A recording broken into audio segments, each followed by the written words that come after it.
வணக்கம். இது ஐபிசி தமிழின் இன்றைய பிரதான செய்திகள். முதலில் தலைப்புச் செய்திகள்.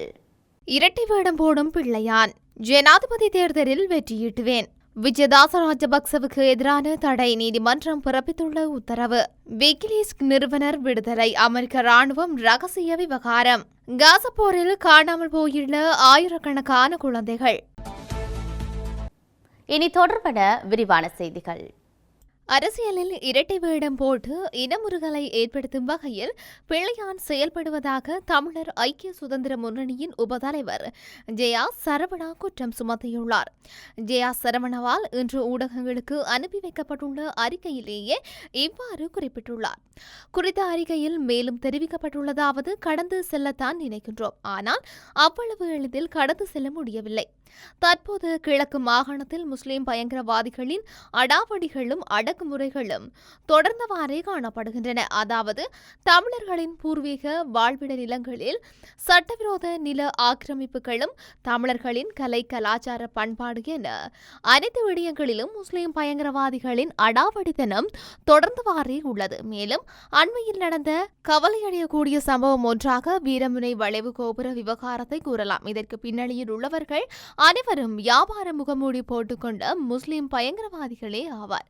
இவர்களுக்கு பின்னணியில் இரட்டை வேடம் போட்டுக்கொண்டு தமிழ் மக்களுக்கு ஒரு கதை, முஸ்லிம் பயங்கரவாத கும்பலுக்கு ஒரு கதை கூறிக்கொண்டு அந்த பயங்கரவாத கும்பலுக்கு ஆதரவாக எமது தமிழ் மக்களின் வளங்களையும் வாழ்வாதாரத்தையும் சுரண்டி உறுதுணையாக இருப்பவர் தற்போதைய மட்டக்களப்பு மாவட்ட அபிவிருத்தி குழு தலைவர் பிள்ளையான் என்பதே இங்கு தெள்ள தெளிவாக வெளிப்படுகின்றது. தற்போது இவரின் செயல்பாடுகள் அனைத்துமே சீனாவின் தந்திரோபாய நகர்த்தல் என்பதும் எமது நாட்டுக்கும் புரிகின்றது. இதனால் எமது நாட்டுக்குள் ஒரு இனமுறுகலை ஏற்படுத்தும் என்பதே எமக்கு சந்தேகத்தை ஏற்படுத்துகின்றது என தெரிவித்துள்ளார்.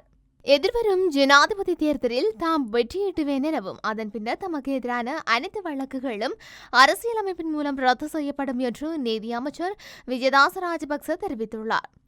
இதன் பின்னர் கட்சி தலைமை தொடர்பில் எவ்வித பிரச்சினைகளும் ஏற்படாது எனவும் எதிர்வரும் தேர்தலில் புதிய சின்னம் அறிமுகப்படுத்தப்படும் என்றும் அவர் கூறியுள்ளார். இது தொடர்பில் கருத்து தெரிவித்த அவர், ஜனாதிபதி தேர்தலுக்கு வருவோம், வெற்றி பெறுவோம், அதன் பிறகு என் மீதான அனைத்து வழக்குகளும் அரசியல் சாசனத்தால் ரத்து செய்யப்படும். அப்போது கட்சி தலைமை குறித்த எந்த பிரச்சனையும் வராது. கட்சியின் தலைவர்கள் என்று கூறி பதவிகளை வகிப்பவர்கள் கண்டிக்கு வந்தால் அடித்து விரட்டி விடுவார்கள் என சிலர் கூறியிருந்தனர். ஆனால் கட்சியின் சிலர் தங்கள் சொந்த பணத்தை பலப்படுத்த முயற்சிக்கின்றார்கள் என்றார். நீதியமைச்சர் விஜயதாச ராஜபக்ச ஸ்ரீலங்கா சுதந்திர கட்சியின் தலைவராக செயல்படுவதற்கு விதித்திருந்த தடையுத்தரவை மேலும் நீடிப்பதற்கு நீதிமன்றம் உத்தரவு வழங்கியுள்ளது. கொழும்பு மாவட்ட நீதிமன்றம் இன்று குறித்த உத்தரவை பிறப்பித்துள்ளதாக தெரிவிக்கப்படுகின்றது. சுதந்திர கட்சியின் பொருளாளர் அமைச்சர் லசந்த அழகியவண்ணவினால் இந்த முறைப்பாடு தாக்கல் செய்யப்பட்டிருந்தது. குறித்த முறைப்பாடு இன்று விசாரணைக்கு எடுத்துக் கொள்ளப்பட்ட போது எதிர்மனுதாரர்கள் ஆட்சேபனைகளை தாக்கல் செய்ய நீதிமன்றம் கால அவகாசம் வழங்கியிருந்தது. இதனையடுத்து ஜூலை 9 முறைப்பாட்டை மீண்டும் அழைப்பதற்கு உத்தரவிட்ட நீதிமன்றம் அதுவரை பிறப்பிக்கப்பட்ட தடை உத்தரவை நீடிப்பதற்கும் உத்தரவிட்டுள்ளமை குறிப்பிடத்தக்கது.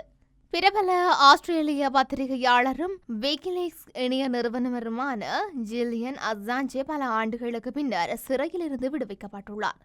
லண்டன் சிறையிலிருந்து ஜூலியன் அசாஞ்சே இன்று விடுதலையாகியுள்ளதாக சர்வதேச ஊடகங்கள் செய்தி வெளியிட்டுள்ளன.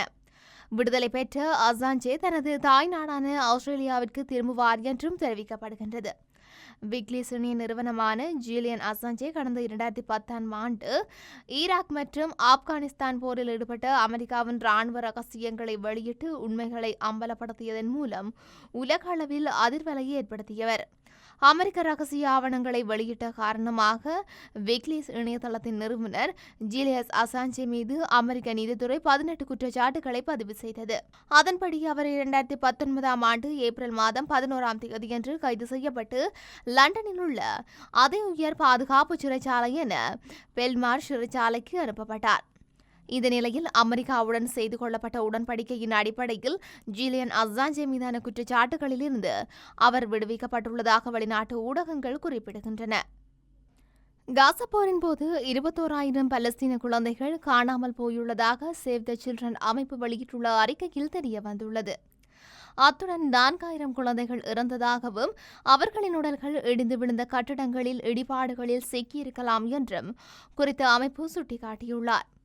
கடந்த ஆண்டு அக்டோபர் 7ஆம் தேதி ஹமாஸ் உறுப்பினர்கள் இஸ்ரேலுக்குள் நுழைந்த தொடர் தாக்குதலுக்கு பிறகு இஸ்ரேல் காசா பகுதி மீது தாக்குதல் நடத்த தொடங்கியது. அந்த தாக்குதல்களில் 37,500க்கும் மேற்பட்ட காசா மக்கள் கொல்லப்பட்டுள்ளனர். அவர்களில் பெரும்பாலானோர் குழந்தைகள். காணாமல் போன குழந்தைகளில் பெரும்பாலானோர் பெற்றோரை பிரிந்தால் கண்டுபிடிக்கவில்லை. யுத்தத்தின் போது இழந்த பிள்ளைகள் அவர்கள் பெற்றோர்களுடன் ஒன்றிணைப்பதற்கு சாத்தியமான அனைத்து முயற்சிகளும் மேற்கொள்ளப்பட வேண்டும் என சேவ் தி சில்ட்ரன் அமைப்பு சுட்டிக்காட்டியுள்ள போதிலும் அதிகரித்து வரும் மோதல்கள் காரணமாக இந்த நிலைமை கடினமானதாக மாறியுள்ளதாக தெரிவிக்கப்படுகின்றது. இது தவிர இஸ்ரேல் ராணுவத்தால் கைது செய்யப்பட்ட சிறையில் அடைக்கப்பட்ட குழந்தைகளும் கணிசமான அளவில் இருப்பதாகவும் அந்த அறிக்கை கூறுகின்றது. சேவ் தி சில்ட்ரன் அறிக்கையின்படி மோதல்களில் 33 இஸ்ரேலிய குழந்தைகள் கொல்லப்பட்டுள்ளனர். மேலும் காசா பகுதியில் கடத்தப்பட்ட இஸ்ரேலிய குழந்தைகள் அதிகம் உள்ளதாகவும் தெரிவிக்கப்படுகிறது. இத்துடன் இன்றைய பிரதான செய்திகள் நிறைவடைகின்றன. தொடர்ந்தும் செய்திகளை அறிந்து கொள்ள IBC தமிழ் நியூஸ் என்ற மது யூடியூப் பக்கத்தினூடாக இணைந்திருங்கள். வணக்கம்.